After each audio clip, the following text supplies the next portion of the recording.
नमस्कार दर्शकों, मैं आर्यश अग्निहोत्री आप सबका स्वागत करता हूं। दर्शकों, आज हम बात करेंगे मीन राशि वालों के बारे में। मीन राशि वालों के लिए राहु, केतु और शनि का महापरिवर्तन कैसा रहने वाला है, आने वाला समय आपका कैसा बीतेगा, नवंबर दिसंबर का महीना कैसा रहेगा, 2024 जनवरी से लेकर के दिसंबर तक आपके लिए कैसा रहने वाला है, इन तीनों ग्रहों का प्रभाव आपके कौन से क्षेत्रों पर होगा, क्या बदलाव देखने को मिलेगा, क्या लाभ होगा, क्या नुकसान होगा, क्या सावधानी रखना है, क्या उपाय करना है, संपूर्ण जानकारी इस वीडियो के माध्यम से हम जानने वाले हैं। तो आइए जानते हैं। उससे पहले यह समझिए कि यह फलादेश चंद्र राशि पर आधारित है, नाम राशि के आधार पर भी जान सकते हैं। 30 अक्टूबर 2023 को राहु और केतु का राशि परिवर्तन हो गया है और 4 नवंबर 2023 को शनि वक्री से मार्गी हो जाएंगे। ऐसे में इन तीनों ग्रहों का प्रभाव आपके ऊपर आने वाले समय पर कैसा रहेगा, इसी पर हम चर्चा करेंगे। तो आइए जानते हैं। राहु अभी तक पिछले 18 महीनों से धन भाव में गोचर कर रहे थे मेष राशि में, लेकिन अब 30 अक्टूबर 2023 को आपकी राशि मीन राशि में राहु का गोचर हो रहा है और अगले 18 महीनों तक 2025 मई तक जो है राहु आपके राशि में ही गोचर करेंगे, लगन भाव में। वही केतु जो है मई 2025 तक सप्तम भाव में कन्या राशि में गोचर करेंगे। शनि 12वें भाव में गोचर कर रहे हैं और 4 नवंबर 2023 को ये वक्री से मार्गी हो जाएंगे, तो अच्छे परिणाम देने का काम करेंगे। तो सबसे पहले शनि के बारे में बात कर लेते हैं, क्योंकि शनि एक बड़ा ग्रह है और जब भी इनका बदलाव होता है, परिवर्तन होता है, तो हमारे क्षेत्र पर, हमारे जीवन पर विशेष प्रभाव देखने को मिलता है।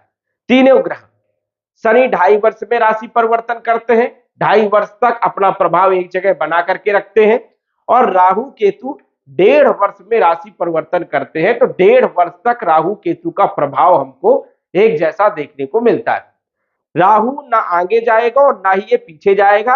18 महीनों तक ये आपकी ही राशि में राहु गोचर करेगा, क्योंकि राहु वक्री से कभी मार्गी नहीं होता, हमेशा वक्री रहता है।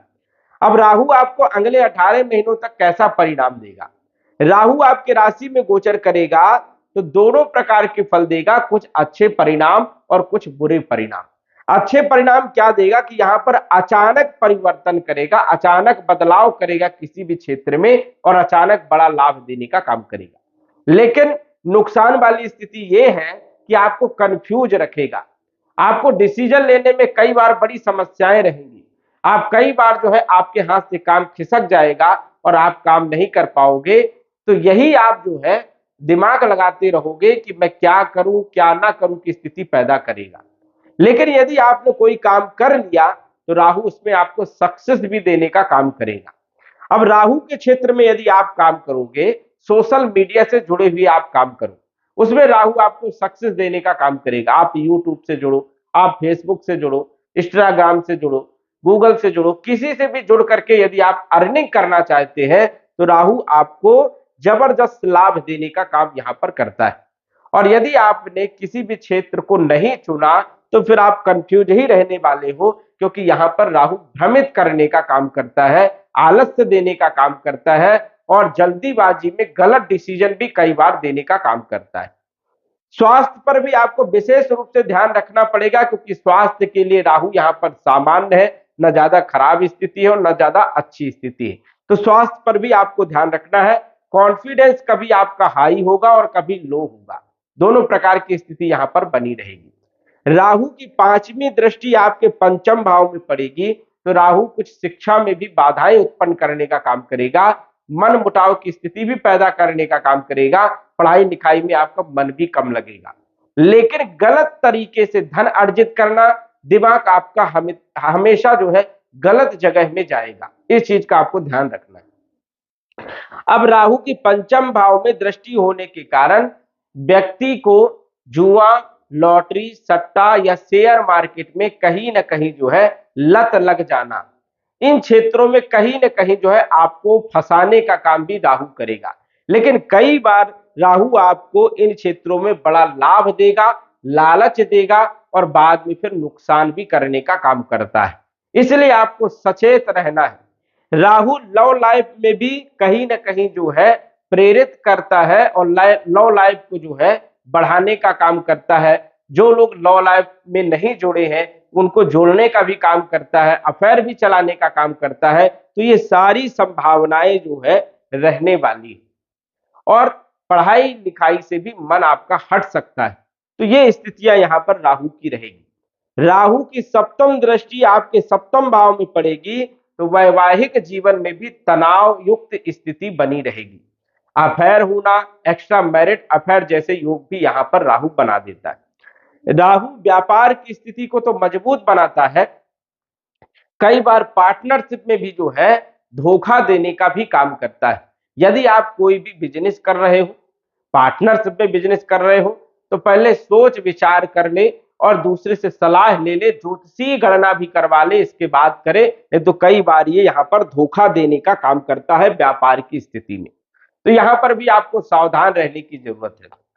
राहु की नवम भाव में नवम दृष्टि होने के कारण अचानक भाग्य बदल जाना, अचानक किस्मत पलट जाना, अचानक करोड़पति बन जाना, अचानक बड़ा लाभ देने का काम यहां पर राहु करता है।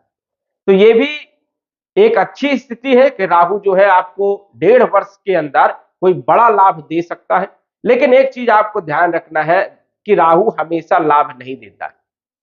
1.5 वर्ष में कई बार आपको मौके मिलेंगे और उन मौकों को यदि आपने अपना लिया तो यहां पर आपका भविष्य बदल जाएगा, जीवन बदल जाएगा। ये स्थिति राहु करने का काम करता है। लेकिन आपको प्रताड़ित भी करेगा, परेशान भी करेगा, आलस्य भी करेगा, असफलताएं भी देगा, कई बार असफलताएं देगा। लेकिन सफलता एक बार देगा और वो सारी असफलताएं जो है वो पीछे हो जाएंगी और सफलता आपकी आगे हो जाएगी। तो ऐसा काम यहां पर राहु करवाने का करता है। इसलिए आपको यहां पर सावधान पूर्वक काम करना है। केतु सप्तम भाव में थोड़ी परेशानियां पैदा करते हैं, वैवाहिक जीवन में भी समस्या पैदा करते हैं, पार्टनरशिप में भी मनमुटाव की स्थिति पैदा करते हैं। और यहां पर केतु सप्तम भाव में जब गोचर करते हैं तो विशेष तौर पर आपको ध्यान रखना है कि पत्नी के साथ संबंध जितना मधुर आप रखोगे उतना लाभ देने का काम करेंगे। केतु की 5वीं दृष्टि आपके लाभ भाव में पड़ेगी, लाभ होगा, कमीशन वाले क्षेत्रों से बड़ा लाभ देते हैं, ठेकेदारी हो गई या फिर कंस्ट्रक्शन का काम हो गया या अन्य काम हो गए, आध्यात्म से जुड़े हुए काम हो गए, एजुकेशन से जुड़े हुए काम हो गए या धर्म कर्म से जुड़े हुए काम हो गए, तो इनमें लाभ देने का काम करता है। केतु सप्तम दृष्टि से आपकी राशि पर आपके लगन भाव में देखेंगे तो कहीं ना कहीं भ्रमित करना, कंफ्यूज करना, जल्दीबाजी में गलत डिसीजन देना, तो ये भी आपको विशेष रूप से ध्यान रखना है। केतु की नवम दृष्टि आपके तीसरे भाव में पड़ेगी, बल पराक्रम में वृद्धि करेंगे, कम्युनिकेशन के क्षेत्र में लाभ देंगे, यात्राओं से भी लाभ देने का काम करेंगे, विदेश की यात्राओं का योग भी बनाएंगे। तो यहां पर केतु अच्छे परिणाम देंगे। शनि के बारे में बात करें तो शनि जो है ये नवंबर दिसंबर में आपको जो है अच्छे परिणाम देने का काम करेंगे।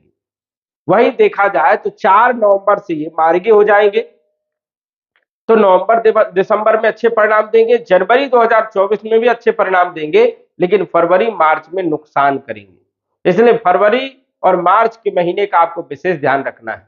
18 मार्च के बाद शनि अच्छे परिणाम देंगे क्योंकि वो अस्त से उदय हो जाएंगे। मई के महीने में भी अच्छे परिणाम, जून के महीने में भी जो है आधे महीने तक अच्छे परिणाम देंगे और जून के महीने में ये वक्री हो जाएंगे। तो मार्च, अप्रैल, मई, जून, आधे जून से ये वक्री होंगे तो 15 नवंबर तक वक्री रहेंगे। तो यहां पर आपको विशेष ध्यान रखना है, कुछ लोगों को अच्छा लाभ और कुछ लोगों को नुकसान होगा। नवंबर और दिसंबर के महीने में फिर शनि आपको अच्छे परिणाम देंगे। आपके ऊपर शनि की 7.5 का पहला चरण भी चल रहा है। शनि 12वें भाव में गोचर कर रहे हैं, इसलिए खर्चे भी खूब करवाएंगे। हाँ, विदेश जाना चाहते हैं तो समय आपके लिए बढ़िया रहेगा। जिस प्रकार शनि आपको लाभ देंगे उसी प्रकार आपको खर्चा भी करवाएंगे। तो खर्चे आपके बढ़ने वाले हैं, खर्चों को आपको कम करना है, फालतू चीजों में आपको व्यय नहीं करना है, क्योंकि शनि व्यय भाव में बैठे और शनि जहां पर बैठते हैं वहां के फलों में वृद्धि करते हैं, तो खर्चे खूब बढ़ाएंगे। आप जो है बचत नहीं कर पाओगे, इसलिए पहले से आपको सचेत रहना है। शनि जहां पर देखते हैं वहां पर भी खराब करेंगे। शनि की तीसरी दृष्टि धन भाव में होने के कारण धन हानि होना, व्यय होना, कुटुंब परिवार में विवाद होना, ईगो बढ़ जाना और शत्रुओं का पैदा होना, ये भी स्थिति यहां पर बनती है। शनि की सप्तम दृष्टि आपके छठे भाव में पड़ेगी तो रोगों को तो दूर करेंगे, शत्रुओं को भी परास्त करेंगे। शत्रु बढ़ेंगे भी लेकिन शत्रु कुछ कर नहीं पाएंगे, कंपटीशन में भी सफलता देने का काम करेंगे।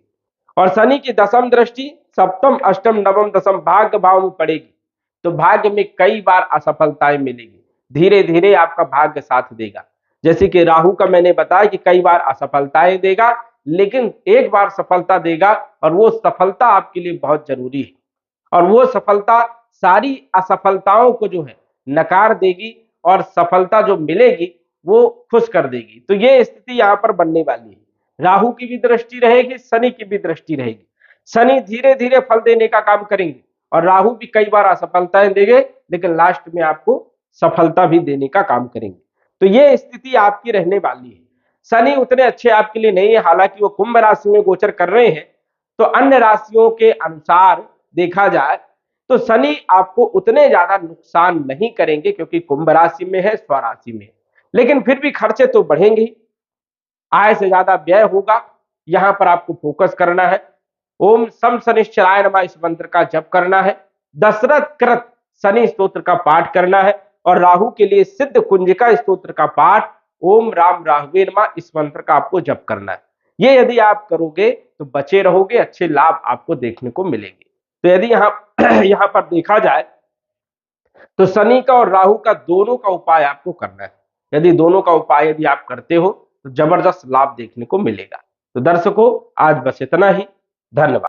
यदि आप अपनी कुंडली का विश्लेषण घर बैठे करवाना चाहते हैं तो दिए गए व्हाट्सएप नंबर से संपर्क करें। साधारण फीस जमा करके आप अपने कुंडली का विश्लेषण फोन के माध्यम से घर बैठे ही करवा सकते हैं और जान सकते हैं अपने भूत, भविष्य और वर्तमान के बारे में।